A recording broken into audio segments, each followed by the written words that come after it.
My name is Demi Poole, and at 45 years old, as a colonel in the United States Army, I thought I'd seen the face of betrayal on the battlefield. But that night, as they snapped handcuffs on my wrists on the very stage where I was being honored, my father raised his champagne flute and smiled. "I was the one who reported her," he said, his voice loud enough for every camera to capture. The room fell silent. Everyone stared at me as if they'd just watched a hero unmask a villain. But I wasn't shocked that he'd done it. I was shocked that after all these years, I still hoped he'd be different. I was shocked that the look of sheer satisfaction in his eyes as he watched me fall hurt more than the cold steel on my skin. He had no idea. His act of destroying me was the very key that would unlock a far worse truth he'd buried for 30 years. Let me know where you're watching from in the comments, hit that like button, and subscribe if you believe that sometimes the greatest battle isn't with an enemy overseas, but with the people who share your own blood. The ballroom of the Willard Intercontinental Hotel glittered under the weight of its own history. Crystal chandeliers dripped light onto the sea of Army service uniforms, the deep blue fabric a symbol of the order and discipline that had defined my entire adult life. The air was thick with the scent of expensive perfume and the low, confident murmur of Washington, D.C. military elite. I stood on the brightly lit stage, the starched wool of my own dress uniform feeling like a second skin. A moment before, a 4-star general had pinned the Distinguished Service Medal to my chest. Its weight was a heavy, satisfying presence, the physical embodiment of 25 years of service, of logistics chains built in deserts and anti-corruption networks established in war zones. The flashbulbs from the press corps were like tiny, silent bursts of lightning, freezing the moment in time. I allowed myself a brief, disciplined smile and scanned the crowd. My eyes found their table immediately. Table 12, front and center. And there he was, my father, Harold Poole. He wasn't clapping. While generals and their spouses offered polite, respectful applause, he just sat there, his hands clasped on the table, his knuckles white. He stared up at me with an expression I knew better than my own reflection: judgment. It was a look that could curdle milk, a look that had followed me from childhood report cards to my graduation at West Point. Beside him, my mother looked impossibly small and pale, her hands fluttering in her lap as she nervously pleated the fabric of a silk napkin. A familiar chill, cold and sharp, crawled up my spine. I took a slow, steadying breath, the way I'd trained myself to do before every mission. A chaplain once told me, "In the storm, be the rock, not the leaf." For a lifetime, I had tried to be the rock. I looked away from my father, focusing on the insignia of a fellow officer in the third row. Today is my day, I told myself, a desperate internal command. Don't let him ruin it. It was such a naive thought. The applause faded, and just as the general was about to return to the podium, 2 men in dark, impeccably tailored suits stepped onto the stage from the wings. They weren't military. They moved with the quiet, practiced precision of federal agents. The room stopped breathing. The gentle clinking of silverware and glasses went silent. I heard a single, sharp clink from somewhere in the back as a wine glass slipped from a hand and hit the floor. But the only sound I could truly hear was the drumbeat of my own heart, suddenly loud in my ears. It wasn't frantic. It was slow, steady, the rhythm of a soldier waiting for impact. One of the agents, a heavy-set man with a weary face, stepped up to the microphone. "Colonel Demi Poole," he said, his voice flat and devoid of emotion. And then the second agent spoke, his voice cutting through the gilded air like a razor. "You are under arrest for the crimes of espionage and treason against the United States of America." The words echoed off the ornate walls. Treason. Treason. Treason. A vile, suffocating sound. I didn't look at the agents. I didn't look at the stunned faces of my colleagues. I looked at my father, and I saw it. Just for a fraction of a second, before he could compose his face into a mask of theatrical grief, I saw a flicker of pure, unadulterated triumph in his eyes, a flash of victory. Then, the performance began. Harold Poole pushed his chair back and stood up. It was a slow, deliberate movement, designed to draw every eye, every camera lens in the room. He waited until the red recording light swiveled toward him. As a soldier, he began, his voice trembling with perfectly rehearsed emotion. I swore an oath to defend this country against all enemies, foreign and domestic. He paused, letting the weight of his words settle. Then, he turned his gaze directly on me, his daughter, standing there under the hot glare of the stage lights. Sometimes, he declared, his voice rising, the enemy is sleeping in your own house. He turned back to the cameras, his face a portrait of a patriot's agony. He raised his champagne flute, not in celebration of my achievement, but as a toast to my destruction. I was the one who reported her.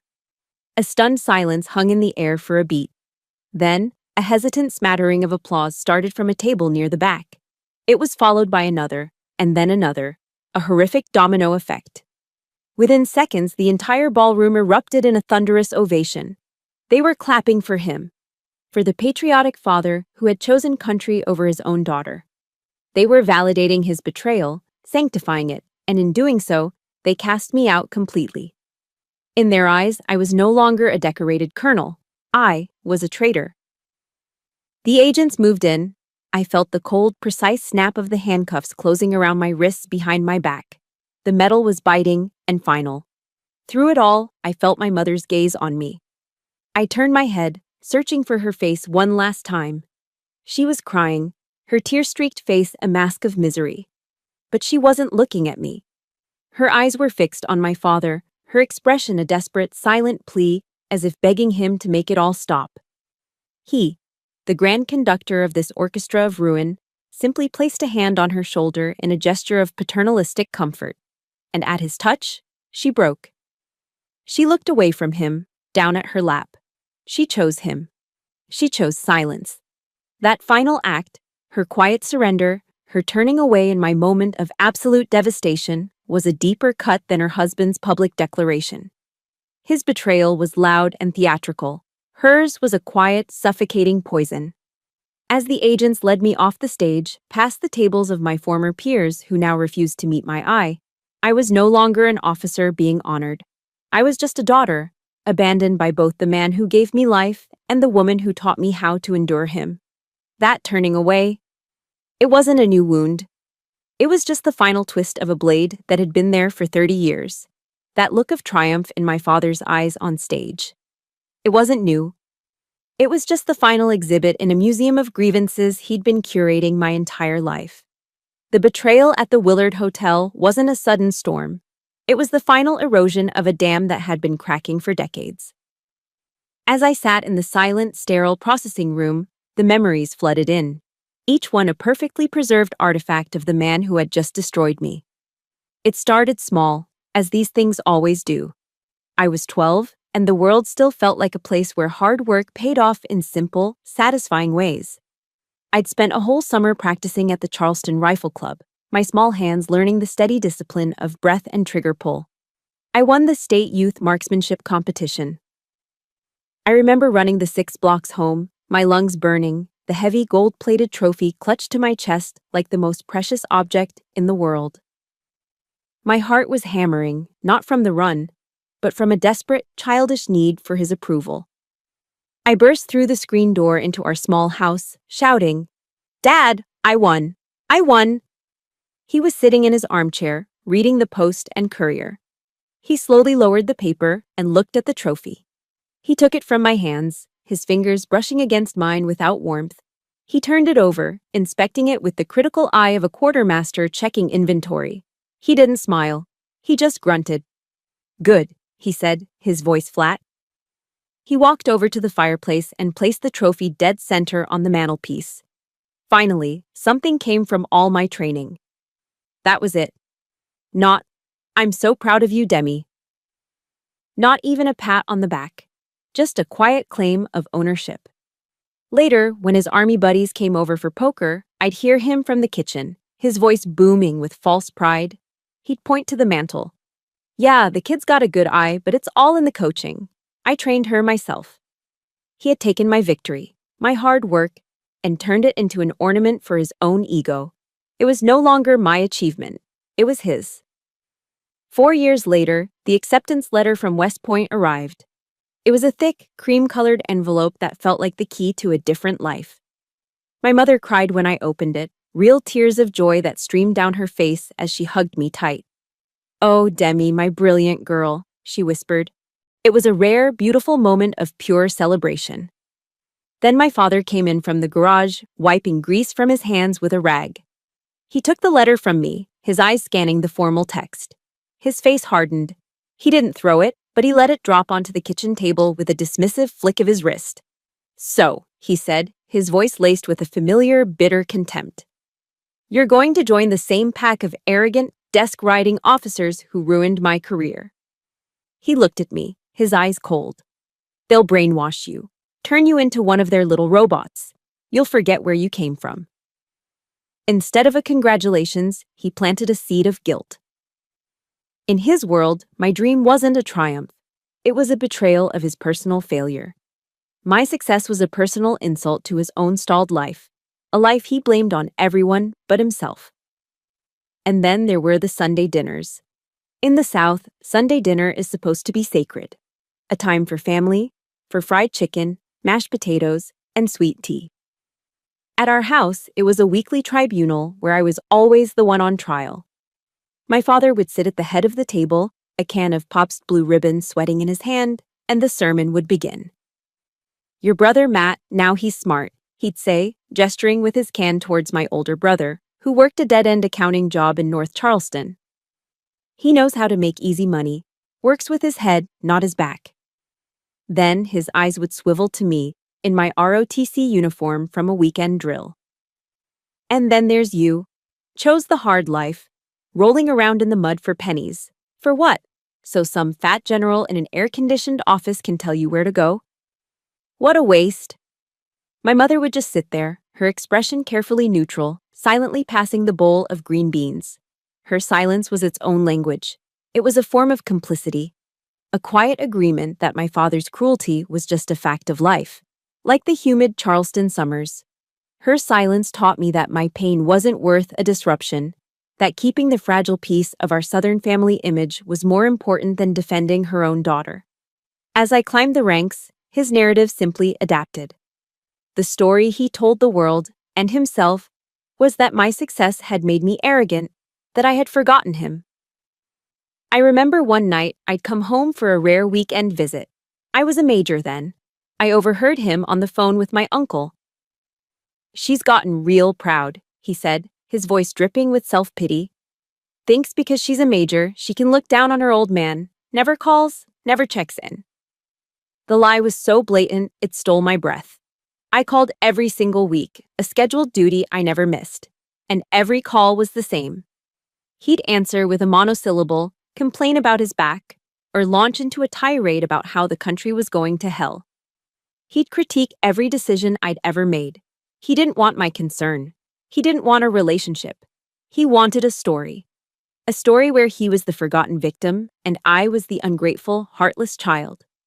And he spent his life telling that story to anyone who would listen. Maya Angelou's words echoed in my head, a quote I'd read years ago. "When someone shows you who they are, believe them the first time." He had been showing me who he was for 30 years, at the marksmanship competition, at the kitchen table, on the phone with my uncle. And finally, on that stage in Washington, D.C., he was a man hollowed out by bitterness, so desperate for a moment of significance that he would burn down his own daughter's life just to feel the warmth of the flames.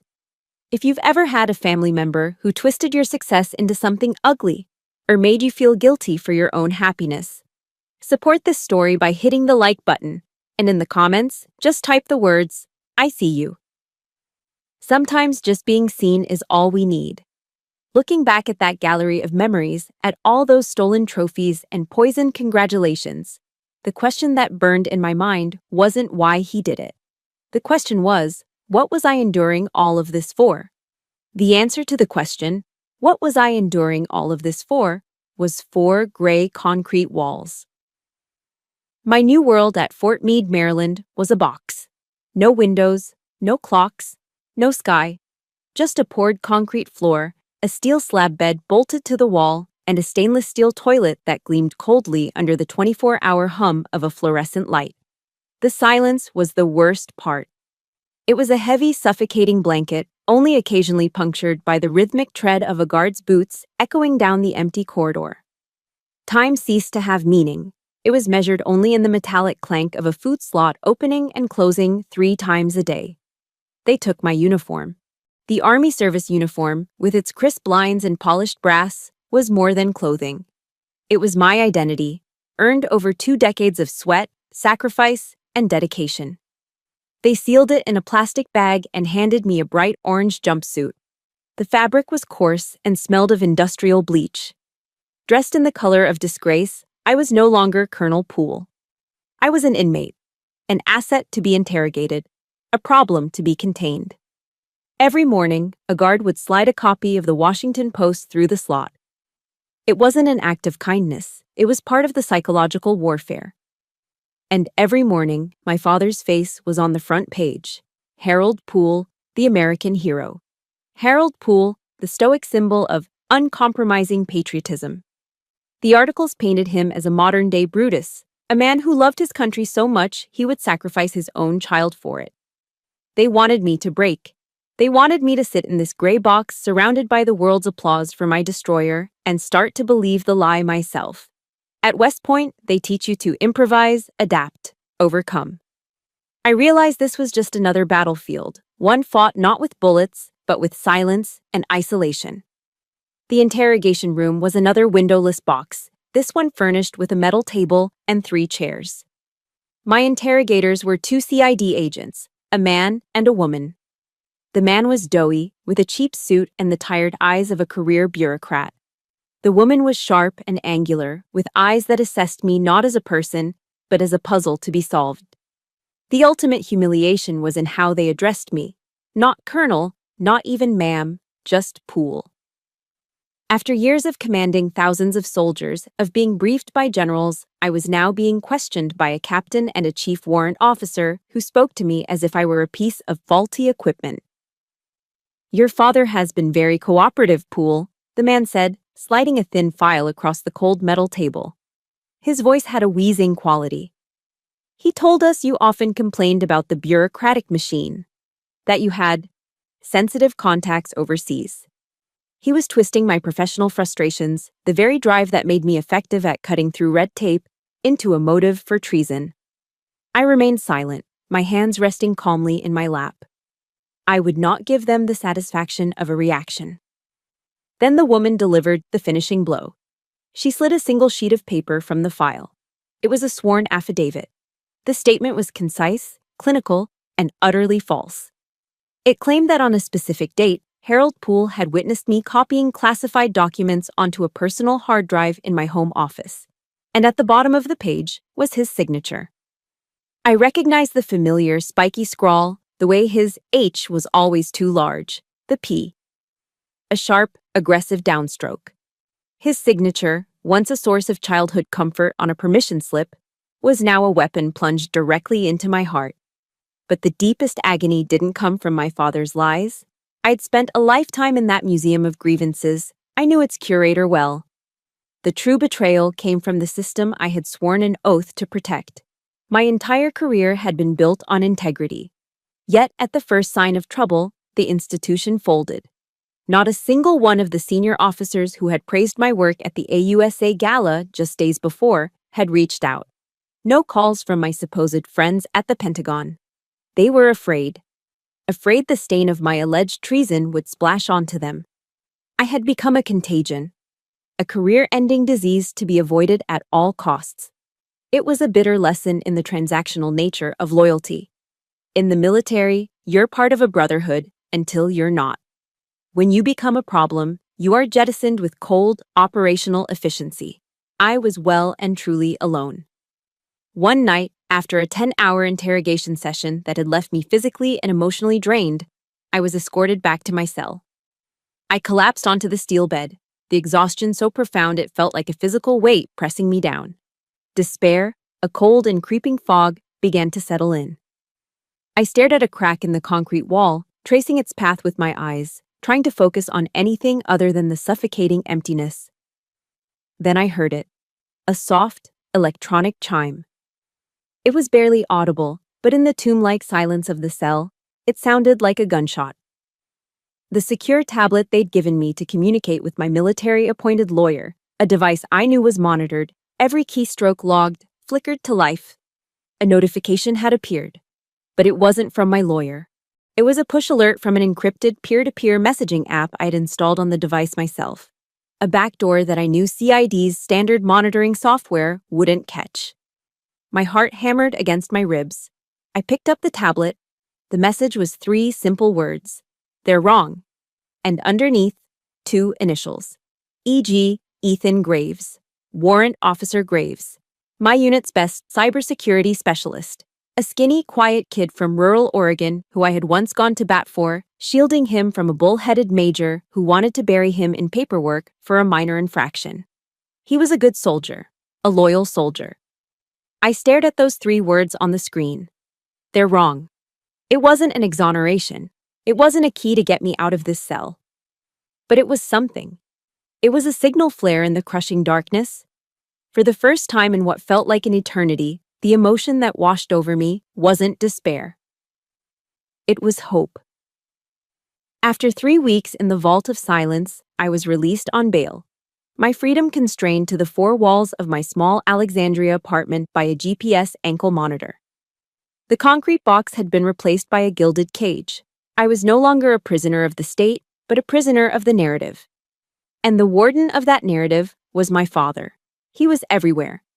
His face, etched with a carefully crafted sorrow, stared back at me from every cable news channel. He became the darling of the conservative talk show circuit. I watched, my stomach churning, as he sat on a plush leather sofa on a set bathed in patriotic red, white, and blue. The host, a man famous for his manufactured outrage, leaned in with a sympathetic air.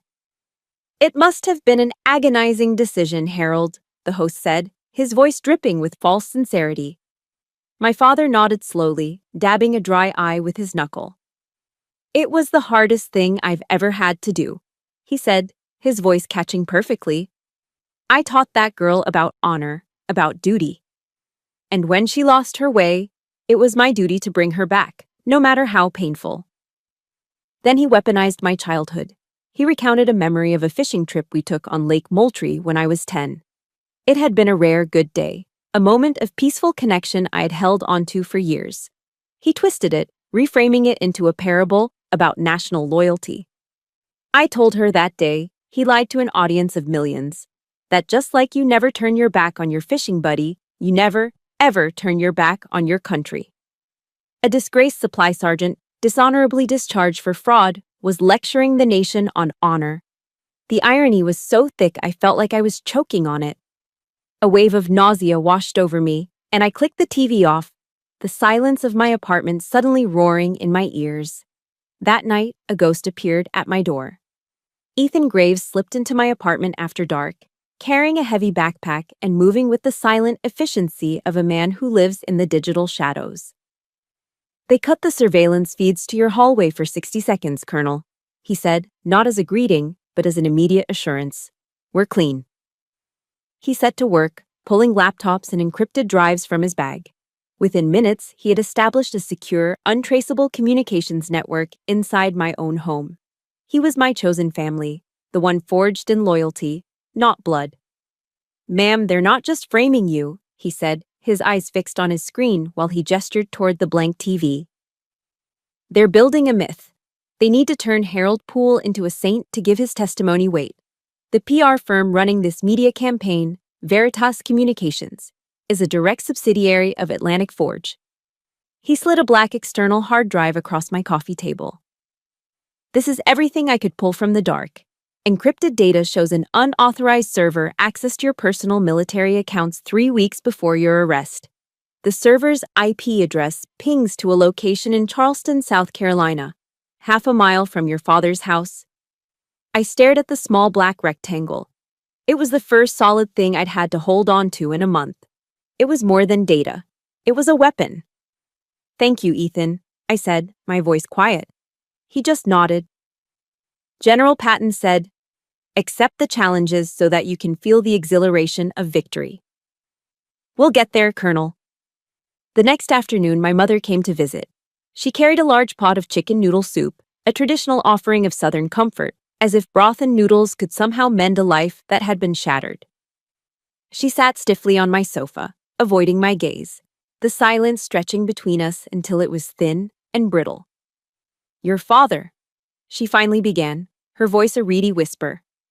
He's not the man I married anymore, Demi. The bitterness, it's eaten him alive. She explained how men from Atlantic Forge had approached him.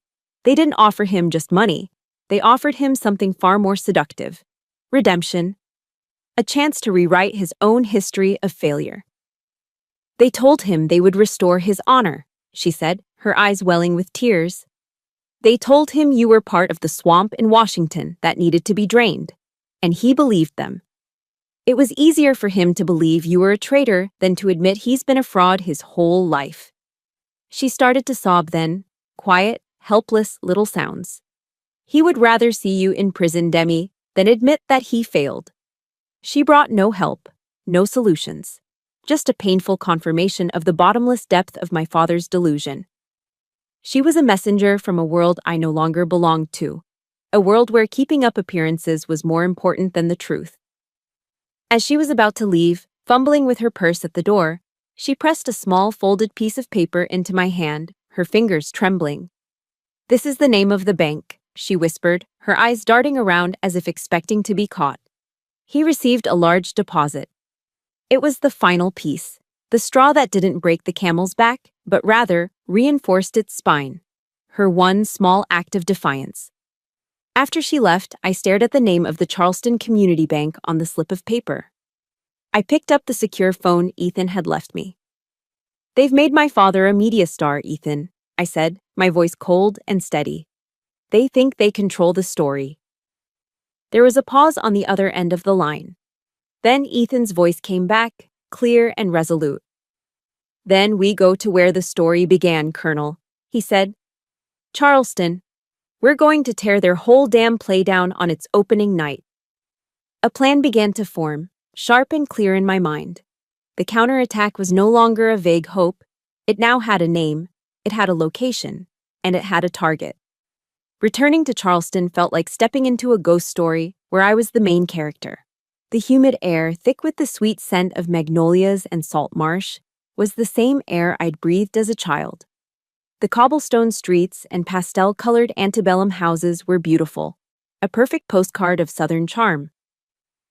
But beneath that genteel surface, I knew a dirty conspiracy was festering, and my own family was at its heart. My lawyer had convinced the judge to modify my bail, allowing me to travel under the guise of caring for an ailing mother. It was a perfect cover. Ethan had arrived 2 days before me, establishing our base of operations in a place no one would ever look for a colonel. A cheap, run-down motel off I-26, the kind with flickering neon signs and peeling paint. The room smelled of stale cigarette smoke and industrial cleaner. Taped to the drab, water-stained wall was a complex diagram Ethan had created, a spiderweb of names, shell corporations, and wire transfers connecting Harold Pool to Atlantic Forge. In the center of it all was my name. Welcome to the battlefield, Colonel, Ethan said, handing me a paper box. Inside was fried chicken and a biscuit from a nearby Bojangles. The plan is simple. You use your local knowledge, the human intel. I'll handle the digital forensics. We need irrefutable proof of the money trail.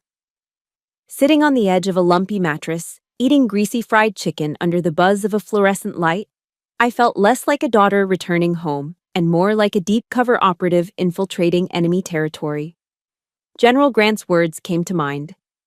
I propose to fight it out on this line if it takes all summer.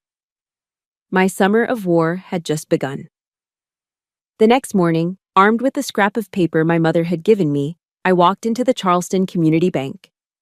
It was the same bank where I'd opened my first savings account, depositing birthday money from my grandmother. The polished marble floors and hushed, air-conditioned quiet felt strange, like a memory viewed through distorted glass. Behind the teller counter was Mrs. Gable, a kind grandmotherly woman with perfectly coiffed silver hair who had known me since I was a girl in pigtails. Her warm smile faltered when she saw me, replaced by a look of pity and confusion. "Demi, dear," she said quietly, I saw the news." "I know, Mrs. Gable," I said, keeping my voice low and steady. "I need your help." In the privacy of her small glass-walled office, her professionalism kicked in. She hesitated when I asked to see my father's recent statements, citing privacy regulations. I didn't argue. I just leaned forward and looked her straight in the eye. "Mrs. Gable, you've known my father your whole life, and you've known me. Who do you think is telling the truth here?" She held my gaze for a long moment, her expression softening. With a heavy sigh, she turned to her computer, her fingers clicking on the keyboard. She printed a single page and pushed it across the desk. My eyes scanned the columns of figures until I found it. A wire transfer for $30,000 deposited 2 days before my arrest from a company called AF Systems LLC. "He told me it was an advance," Mrs. Gable said, her voice barely a whisper, filled with doubt. "For a documentary being made about his life in the service." I folded the paper and put it in my purse. "Thank you, Mrs. Gable. You've done the right thing."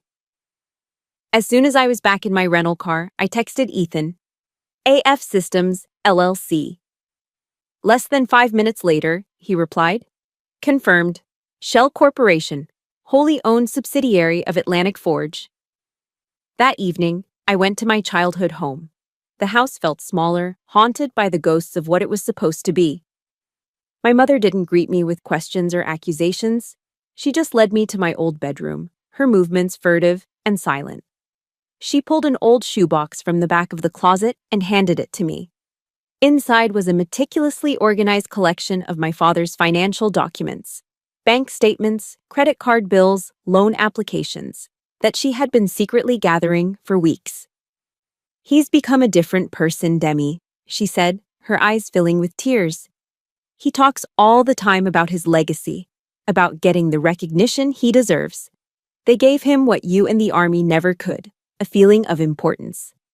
I sifted through the papers, the smell of dust and old cardboard filling the air. And then I found it. Tucked between a car insurance policy and a tax return was a contract. A formal agreement between Harold Poole and Veritas Communications, the PR firm owned by Atlantic Forge. It wasn't a contract for a documentary. It was a consulting agreement, outlining a payment schedule in exchange for his full cooperation in the internal investigation and public relations campaign concerning Colonel Demi Poole. He wasn't a victim. He wasn't a pawn. He was a paid contractor.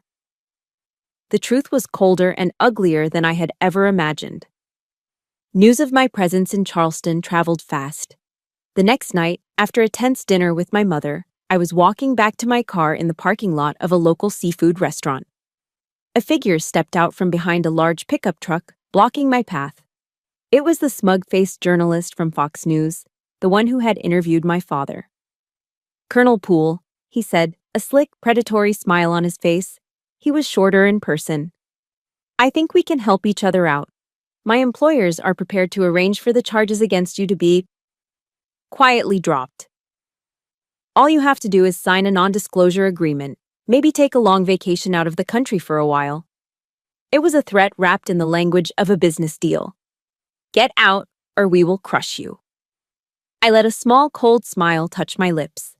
I remembered the tiny recording device, disguised as a button on my blazer, that Ethan had insisted I wear. "Tell your boss I'm not interested in a clean record," I said, my voice steady. "I'm interested in the truth." I turned and walked away, not looking back, my heart pounding a steady, defiant rhythm. I could feel his eyes on my back. He thought he was setting a trap for me. He had no idea he had just walked into mine. The annual Charleston Magnolia Festival was the picture of Southern propriety. Held in White Point Garden, the air was a sweet perfume of blooming flowers and salty sea breeze from the harbor. The entire town, it seemed, was there. Families spread out on picnic blankets, women in bright floral dresses fanning themselves in the shade of ancient oak trees. It was a celebration of community, tradition, and above all, appearances. It was the perfect stage for my father's next performance. Ethan and I stood at the edge of the crowd, half hidden by a statue of a forgotten Confederate general. We watched as Harold Poole was introduced as Charleston's Patriot Citizen of the Year. He walked onto the gazebo stage not in his old, ill-fitting uniform, but in a tailored navy blue suit that I knew had been paid for by Atlantic Forge. He looked polished, important. He looked like a lie. He started his speech with a predictable ode to family values and tradition, his voice resonating with practiced sincerity. The crowd nodded along, captivated. Then he expertly pivoted the narrative to his favorite subject, his own heroic suffering. Recently, he began, his voice dropping into a dramatic hush. My family has endured a great trial. He paused, letting the crowd lean in. My daughter, a woman I love with all my heart, has lost her way. I felt my jaw clench. Ethan shot me a concerned glance, but I just shook my head, my eyes fixed on the man on the stage. She was influenced by the corrupt ideologies in Washington, he continued, his voice rising with righteous indignation. She forgot the values her mother and I worked so hard to instill in her. He scanned the crowd, his face a mask of profound sorrow, and then he delivered the kill shot. And my poor wife, he said, his voice cracking. My loving, devoted wife. In her boundless love for our daughter, her mind has been poisoned. She's been manipulated. She has even been convinced to help hide her daughter's misguided actions. A collective gasp rippled through the crowd. Murmurs broke out. I could feel dozens of eyes turning in my direction, people in the crowd recognizing me. Their looks weren't just curious anymore, they were a mixture of pity and contempt. He hadn't just made me a traitor to my country. He had painted my mother as a weak, foolish old woman, a pawn manipulated by her own monstrous child. He had taken her one small act of courage, giving me the bank name, the shoebox, and twisted it into a symptom of her senility and my evil. Something inside me snapped, a cold, clean break. The blood in my veins felt like it was boiling, a searing heat that rose from my chest into my throat. This was no longer about me, my career, my reputation. I could endure the attacks on those. But this was an attack on my mother, the woman who had suffered his tyranny in silence for 40 years, the woman who, in her own quiet, terrified way, had tried to help me. He was punishing her for it, publicly, turning her into a pathetic footnote in his grand story of patriotic martyrdom. I looked at Ethan, my vision narrowing. That's it, I said, my voice low and shaking with a rage so pure it felt like a physical force. I'm done. I couldn't stand there for one more second and listen to him desecrate her name. I turned on my heel and began walking, pushing my way through the stunned crowd. The polite Southern deference parted before me. I could hear his voice droning on, but it was just white noise now. The anger inside me was no longer a simmering coal. It was a volcanic eruption. Every ounce of doubt, every shred of residual daughterly obligation I might have felt for that man was incinerated in that moment. He hadn't just crossed a line, he had vaporized it. I reached my car, wrenched the door open, and slammed it shut behind me. The sound echoed in the quiet parking lot. I fumbled for my secure phone, my hands trembling not with fear, but with adrenaline. I didn't call my father. He was irrelevant now.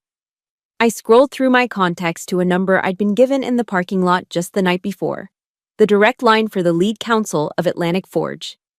A crisp, corporate voice answered. Mr. Davies's office. Put him on, I said. May I ask who's calling? Tell him it's Colonel Demi Poole. There was a brief pause, then a click. Poole? The lawyer's voice was smooth, arrogant. Changed your mind about our generous offer? I have a message for your boss, I said, my voice as cold and hard as granite. Your offer has expired. I'm not negotiating.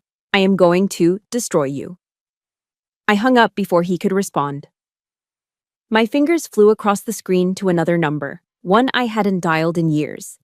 An encrypted line I'd kept for emergencies, a direct connection to the office of an old friend, a man I had served with in Afghanistan who was now a 4-star general at the Pentagon. His aide answered. This is Colonel Demi Poole. I need to speak with General Miller. It's a matter of urgent operational security. The words were a calculated risk, A code between soldiers. A few seconds later, his familiar, gravelly voice came on the line. Demi? What's going on? General, I said, my voice clear and unwavering. I need your help. It's time to end this play. The battle had officially begun. There's a moment when silence is no longer an option. If you believe in the power of finally standing up and speaking your truth, hit that like button to support this fight. And in the comments, just type the words, "No more silence." Let's create a chorus they can't ignore. My call to the Pentagon was a lit match tossed into a room full of gasoline. The results came 12 hours later, not with a loud explosion, but with the quiet, authoritative buzz of the secure phone at 0600 sharp. It was General Miller. His voice was all business, the familiar, gravelly tone of a man who'd spent his life making decisions that carried immense weight. There was no preamble, no small talk. Demi, he started, I always knew you were clean. My hands were tied by procedure, you know how it is up here. You've just given me a reason to cut the damn knot. He laid it out with military precision. For the past 18 months, a multi-agency task force had been running a quiet investigation into Atlantic Forge, suspecting them of corporate espionage and bribing government officials. But the company was a fortress, firewalled by lawyers and political connections. The task force was stalled, lacking a critical piece of the puzzle. An asset on the inside, someone who could give them a first-hand look at the company's methods. Unintentionally, Colonel, you became their bait, Miller explained, his voice grim. They used you to create a smokescreen, a media circus to distract from their real operations. Now, you're going to be the hunter. You have my full but covert operational support. I'm giving you the green light. Tell me what you need. For the first time since the cold steel of the handcuffs had closed around my wrists, I felt the ground beneath my feet again. The suffocating isolation began to recede. I wasn't a disgraced officer fighting a lonely battle anymore. I had the full, quiet backing of the United States Army. The dynamic of our mission shifted entirely. Ethan and I turned our dingy motel room into a functional tactical operations center. The diagram he'd taped to the wall became our mission board. The spiderweb of deceit, our battlefield map. I stood before it, studying the lines connecting my father to Atlantic Forge, a bitterness rising in my throat. At West Point, they drilled Sun Tzu's The Art of War into us. Know your enemy and know yourself, and you will not be imperiled in 100 battles. I knew their weaknesses intimately. Atlantic Forge's was a bottomless, predictable greed. My father's was a fragile, all-consuming pride. We would exploit both. We need more than digital evidence, Ethan, I said, pacing the small, threadbare patch of carpet between the beds. The bank statements, the contract, that's for a courtroom. First, we have to win the war of perception. We need a show of force, something undeniable, something that will make the truth a physical presence in the room. Ethan nodded, his expression serious, his fingers never stopping their fluid dance across his keyboard. Hard power projection. I get it. I know some guys, he said simply. He opened a secure video link on his laptop, the connection bouncing through half a dozen servers before it stabilized. On the screen, the face of a hardened, no-nonsense command sergeant major appeared. His name was Marcus Thorne, and he looked like he was carved from granite. He was the team leader for a platoon in the 75th Ranger Regiment, the Army's elite light infantry. I had worked with his men on a particularly nasty deployment in Afghanistan's Kunar province. I remembered them well.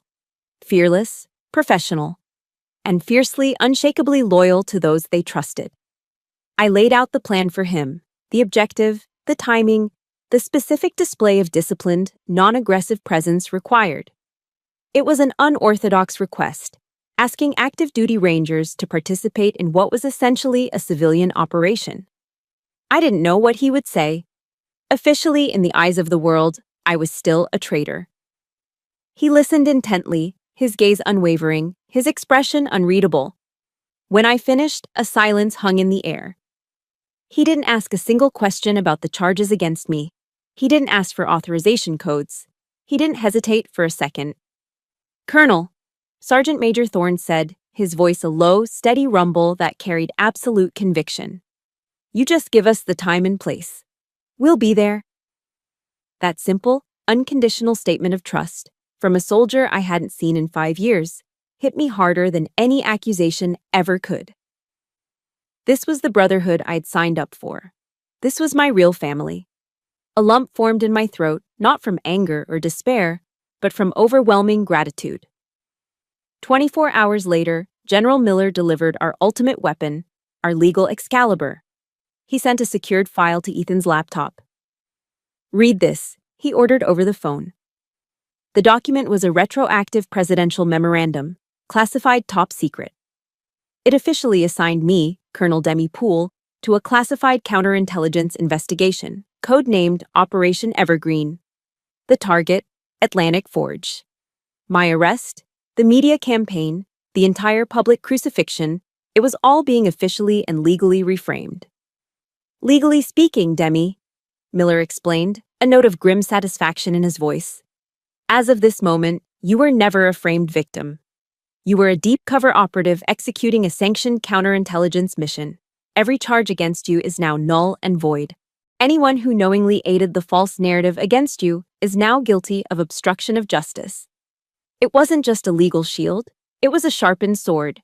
It transformed my status from the accused into the accuser, the hunted into the hunter. All our collected evidence wasn't just for my defense anymore, it was now ammunition for the prosecution of my enemies. And then, as if orchestrated by fate, the perfect opportunity presented itself. My mother called, her voice trembling with confusion. An invitation had arrived at the house, delivered by courier. Thick, cream-colored cardstock with an embossed gold eagle. The Charleston chapter of the Association of the United States Army was hosting a Special Veterans Honors Gala. The guest of honor, slated to receive the Voice of Duty Award for his moral courage, was my father, Harold Poole. The location was the final, arrogant twist of the knife. The grand ballroom of the Charleston Place Hotel.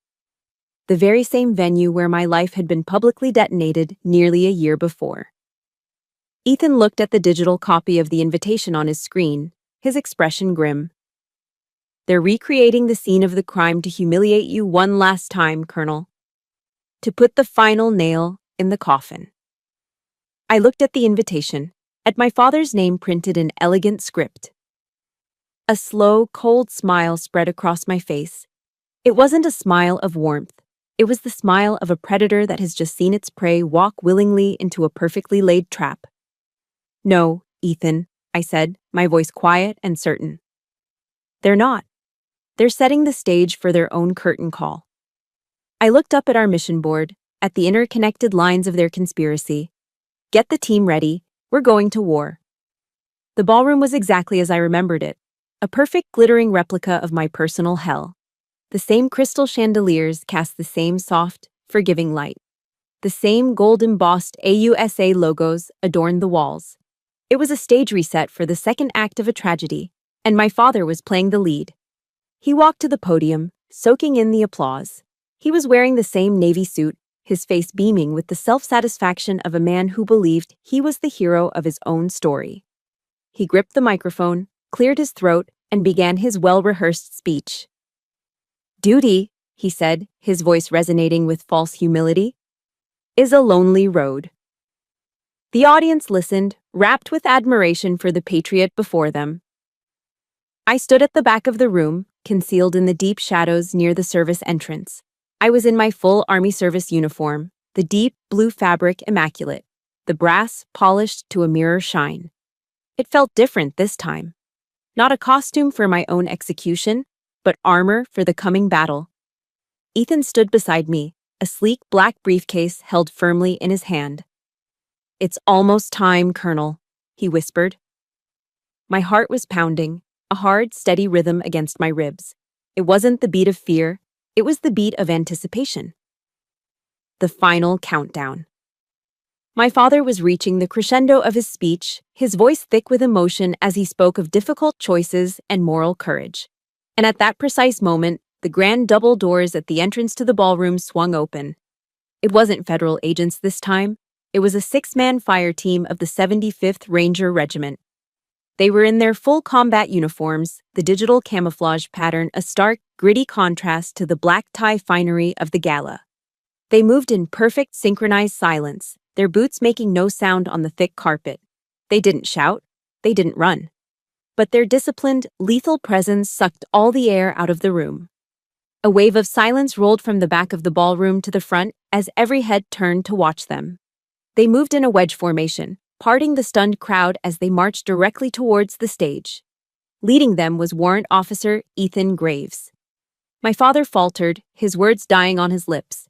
He turned, and his expression of smug satisfaction curdled into confusion, then into a flicker of panic. The Rangers fanned out, forming a silent, unbreachable cordon at the back of the stage, their faces impassive, their posture radiating absolute control. Ethan walked calmly to the podium. He didn't shove my father aside, but with a polite yet firm gesture, he effectively displaced him, taking control of the stage. "Excuse the interruption, ladies and gentlemen," Ethan said, his voice amplified by the microphone, clear and ringing with authority. "I have a formal announcement from the Department of the Army." He opened the briefcase and produced a single, sealed manila folder. "By order of the President of the United States, all charges against Colonel Demi Poole are hereby dropped and expunged," he declared. A shocked murmur went through the audience. Ethan raised his voice slightly, cutting through the noise. "Her actions over the past year were part of a sanctioned counterintelligence mission, Operation Evergreen, to investigate the illegal activities of the defense contractor Atlantic Forge." A collective gasp swept the room. My father staggered back a step, his face draining of all color.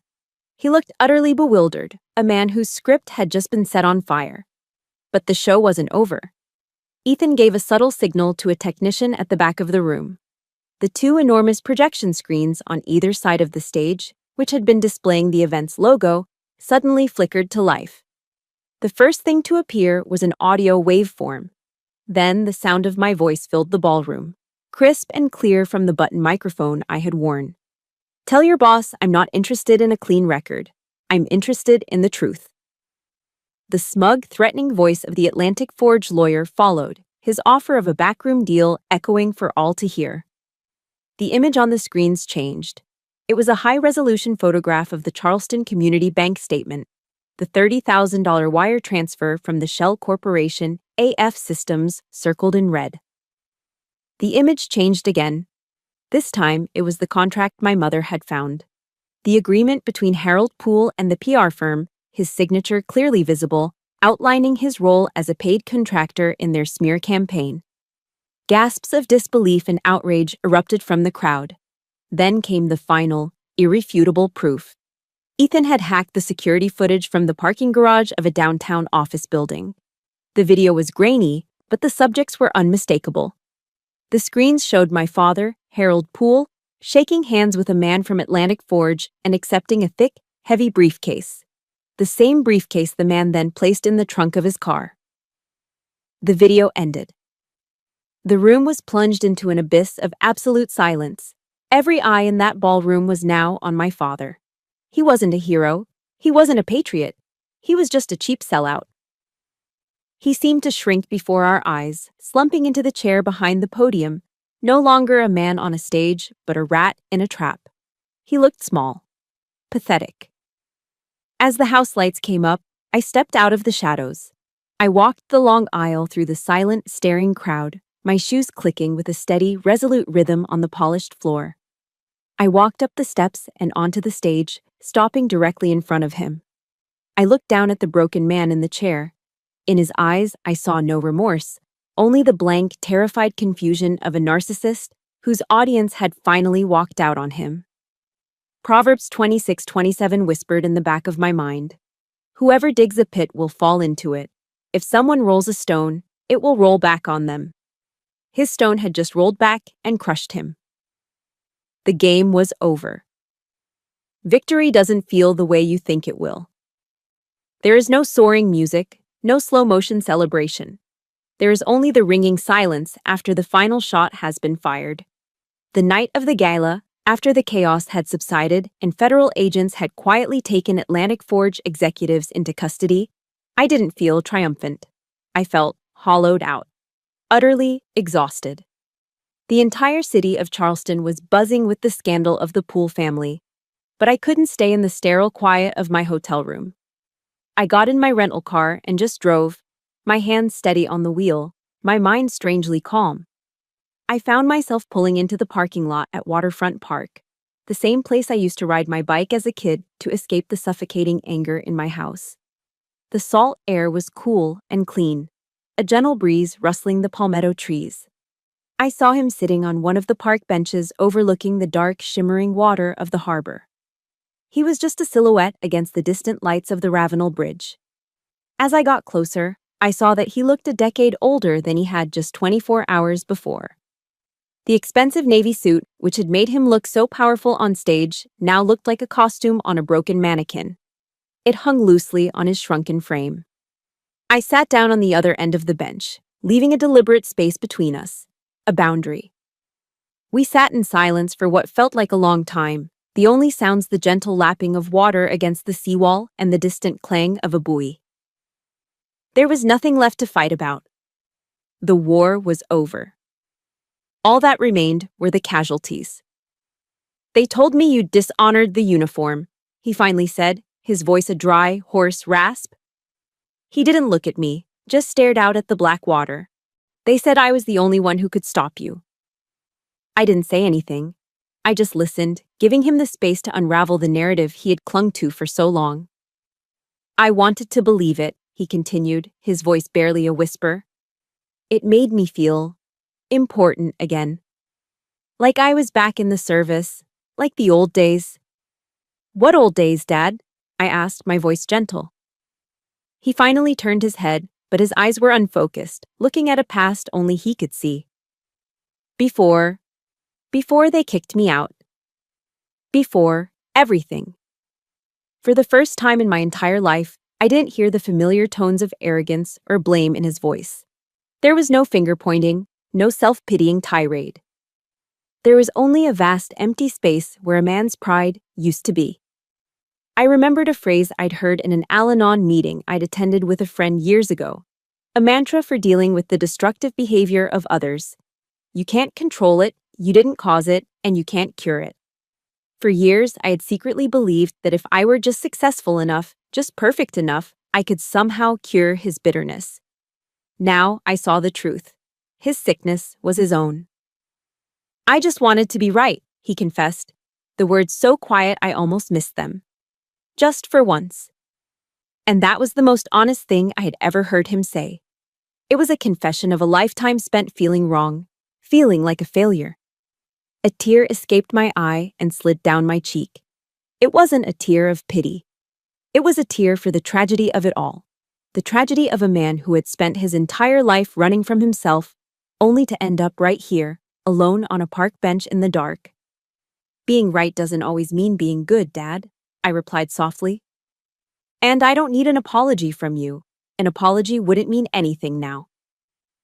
I took a deep, steadying breath, the salt air filling my lungs. "I just need you to stop. Stop using me to measure your own worth. Stop making my life a character in your play." He finally turned to look at me, his eyes wide and lost. Like a child who doesn't understand the rules of a game, he's just lost. "So what happens now?" he asked, his voice cracking. I stood up and walked to the railing, looking out at the dark harbor, at the lights of Fort Sumter blinking in the distance.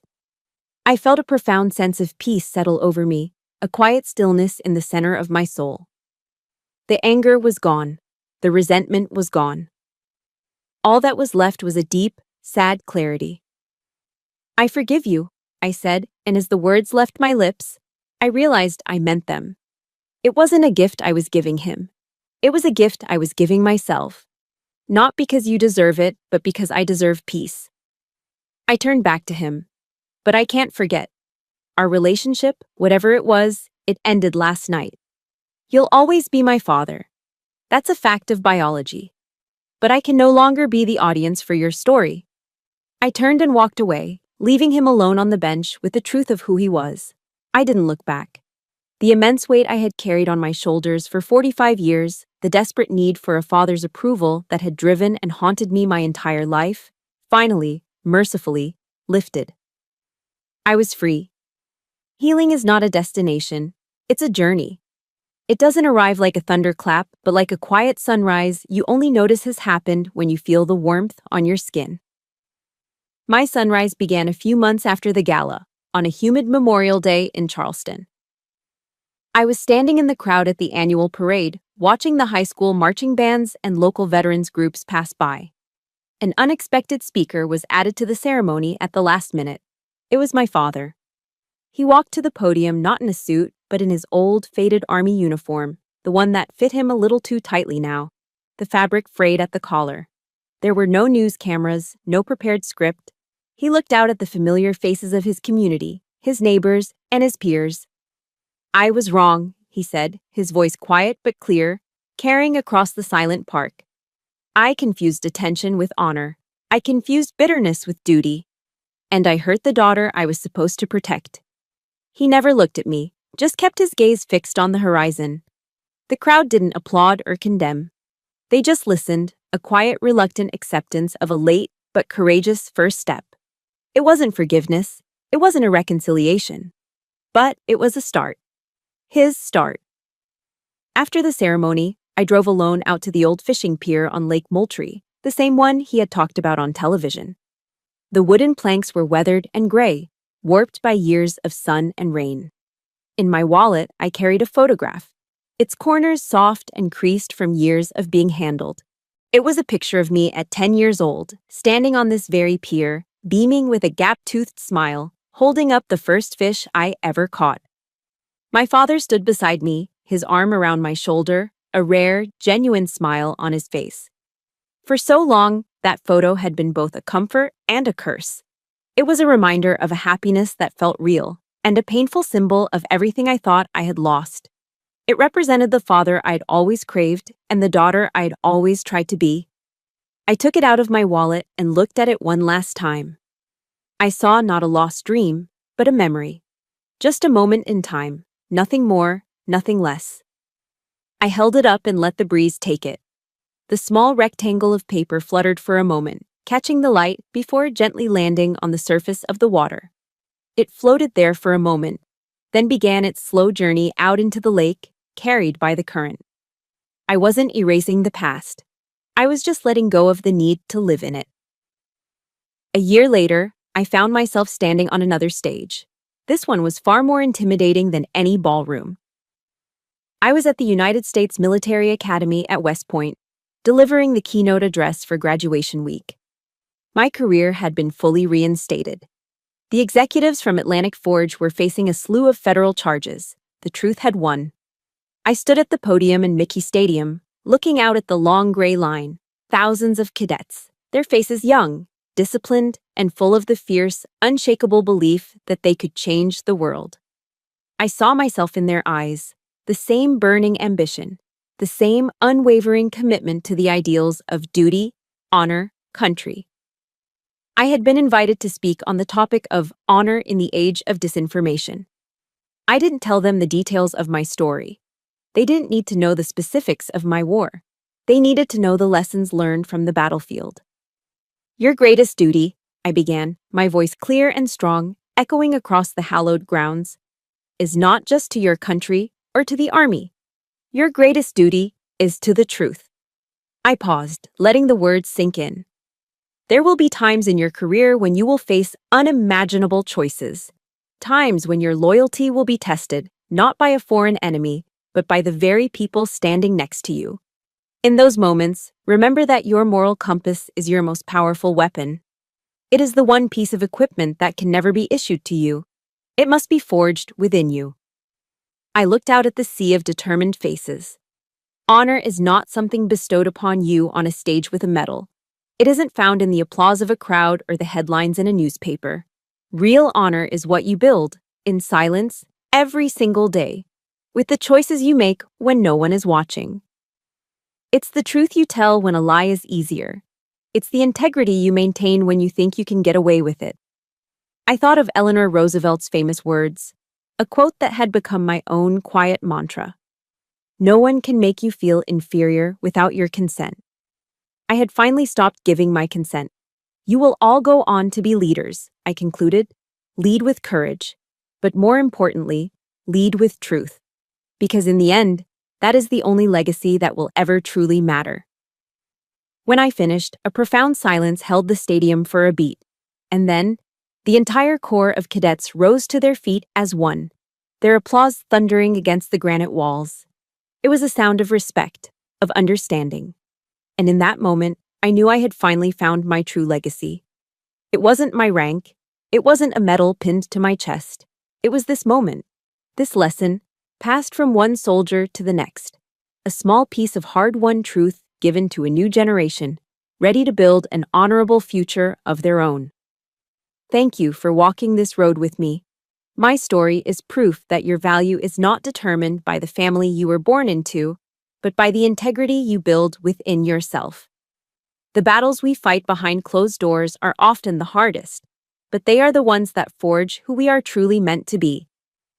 If this story resonated with you, please consider sharing it with someone who might need to hear that they are not alone. And for more stories about resilience and finding your own truth, make sure you're subscribed to the channel. Thank you for listening.